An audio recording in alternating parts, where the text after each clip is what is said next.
I'd like to talk about formatting dates inside of Excel. I'm going to go ahead and type in a date. I'll just say 5/6/1975, and it pops in a date. Come back out here and delete that. If I go back in that same cell and type in a number like 123 and I press enter, I get a date. Let's try another way to type in a date. I'm going to pick this cell. I'm going to go ahead and just choose a shortcut key, Control semicolon. And when I do a Control semicolon, it just drops in today's date. I may have to widen the column if it's not wide enough. Now, the problem with dates typically is that people don't realize that when you type in a date or you use a shortcut to insert a date in a cell, what Excel does is it strips out what you've typed in, it puts in a number, and then it puts a date format on top of it. So you're actually applying a date format to a cell. And if you remember, whenever you delete a cell, you delete the contents of a cell, but you do not delete the format. So when I come out here and I delete this cell, the number that Excel stuck in there is gone, but the format is the same. So if I type in 500, I still get a date.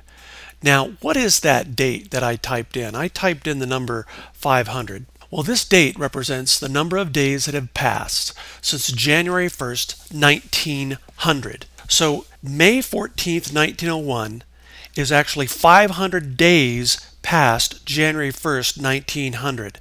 And that's what you're getting out here. Now, if you'd like to see this for yourself, you could come out and click on this guy and strip off the date format. If I select my date and come out here to the Home tab, and on the far right, if I choose Clear Formats, it strips off the format and I can see the number that was listed behind there. Let's try another example. I'm going to come out and do a Control semicolon once again to get today's date.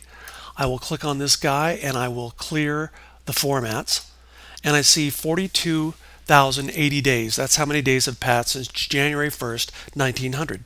So if this sort of thing is causing you a headache, just remember that you can always clear this guy by coming out to the Home tab, going out to the Clear button and choosing Clear Formats to clear off the date. If you'd like to clear everything out of the cell, you can just choose Clear All.